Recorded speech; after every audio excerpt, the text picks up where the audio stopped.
Heavy is the head that has to manage all of this.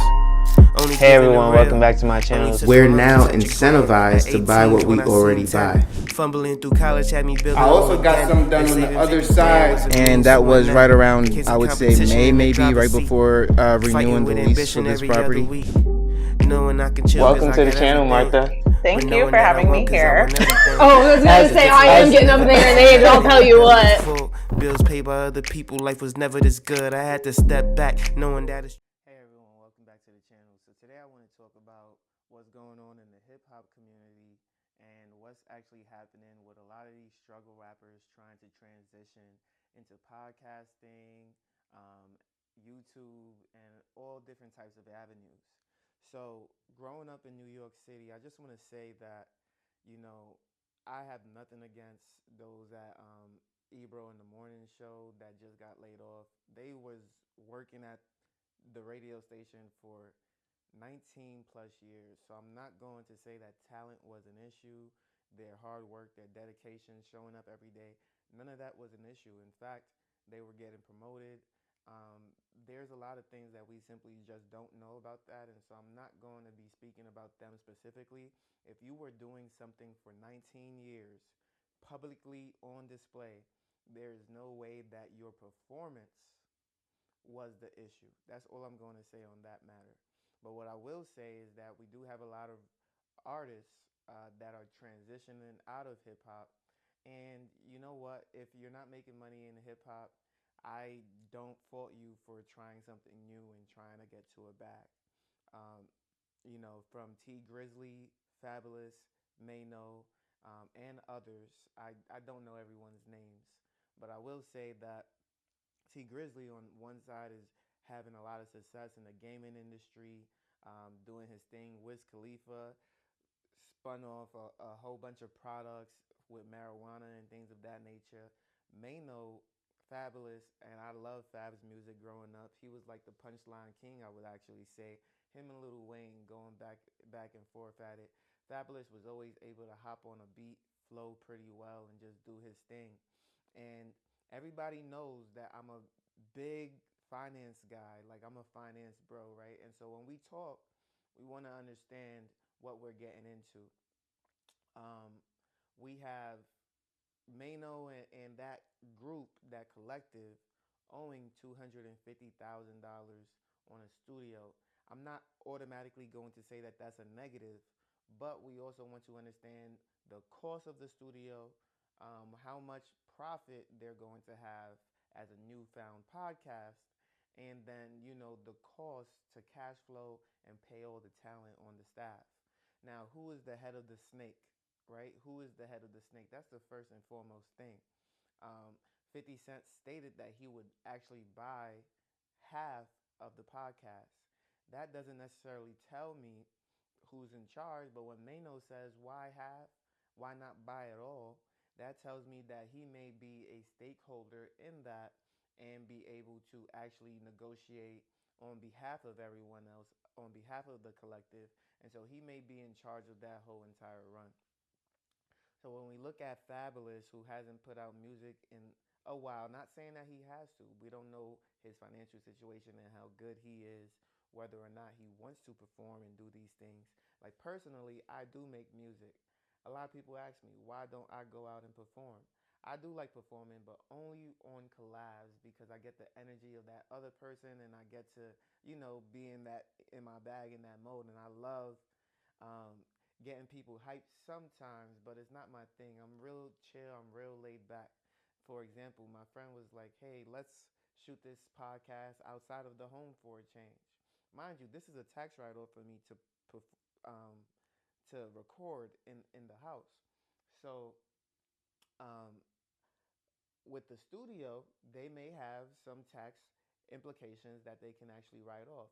That $250,000 that they owe can be written off in some form or shape. The space that they're using for the business, they can write off some of that space in their taxes.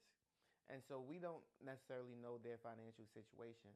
They may all three be able to come together. I would be shocked if Maino, Fabulous, and I believe it's Jim Jones couldn't collectively come up with $250,000 to pay off the studio. Now, I don't believe that they own the studio. This may be a lease. And so, if it is a lease, I don't necessarily see the point in paying it off entirely. But I also didn't see the point in the three of them starting a new podcast and then buying a space that would cost so much. In fact, I would expect that with the three of them together, one of them would have a decent sized home, a decent sized living space that they can construct a room and start to film there and then branch out after a while. Now, I won't um, state any biases here. I'm just being, again, strictly a finance bro, but DJ Academics did chime in on the situation. And DJ Academics is someone who started off in his basement. Guess what the cost and the expense was to do that? Zero, right? And so you can all start off somewhere and then work your way up. But if you're 10 months into a new podcast and you're already willing to sell, it shows me that you're not truly invested in this. This is just a money grab for you, and that you're just looking for the next business opportunity that presents itself. Unlike a Joe Budden podcast where the likelihood of him selling for 10 million is probably unlikely. And so we take all of that with a grain of salt, and we understand that where some people are at in life, success is going to be hard to find, because I'm a believer of, if you truly love something, it will work out for you. I am blessed to have loved finance. And because I love finance, by the age of 28, I owned 2 properties, had $500,000 in the bank, and blah, blah, blah, blah, blah. And so someone might come back around and say, oh, you're also a struggle rapper. To me, I would say that is impossible. At my age, with the things that I've accomplished, I would say that is impossible. Regardless of the income that is made in music, overall, in the totality, I'm far above average just for my age. But it's, again, not about me. It's about what it takes in order to really be profitable, really be successful. I have not seen or heard of someone who was not headstrong, very tunnel visioned, and focused on a specific task at hand, be successful at anything. I know that this podcast of mine does not take off without hard work, dedication, and consistency.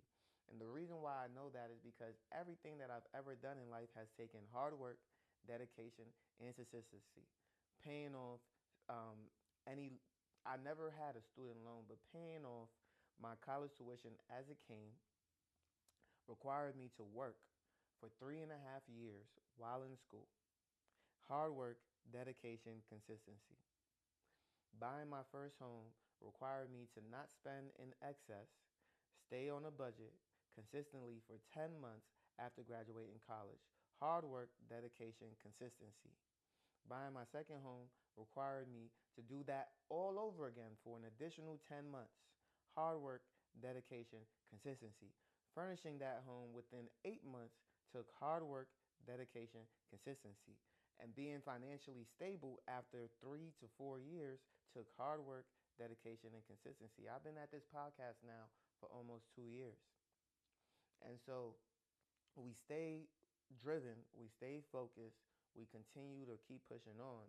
But that it takes a certain type of person to understand. I'm humble enough to know that I get nowhere. I would get nowhere without hard work, dedication, and consistency. I'm not lucky. That's the whole point of it all. I don't get lucky. Most of us won't get lucky. What do I always tell you about opportunity? When you do the work, when you have the money set aside, opportunity will eventually come and it will find you, whether it's 2008 market crash, whether it's COVID-19 and 0% interest rates, whatever the case may be. You have to have been prepared for the opportunity once it presents itself. Otherwise, it's just another thing that you are not able to take advantage of. And so I'm not going to go out on a limb for clicks and say, oh, these people are instantly broke, and so this is why this video will probably get no more than 100 views. But I am going to say that if they're managing their debt properly, effectively, and they're doing the work, they will eventually be able to not only pay that off, but be a profitable business. Not all businesses start off profitable, so I'm not expecting that they're already in the green, especially with three people on the pod. I'm sure they're not doing the editing themselves, and so they're paying for staff and things of that nature. Uh, but if you guys are interested in topics like these, please let me know in the comment section down below. I'll be happy to look into it more and get back to you. If you like this video, please leave a like, comment, and subscribe to the channel. You know I post on YouTube, Rumble, and Spotify for podcasters, and I can't wait to see you on the next one. Peace.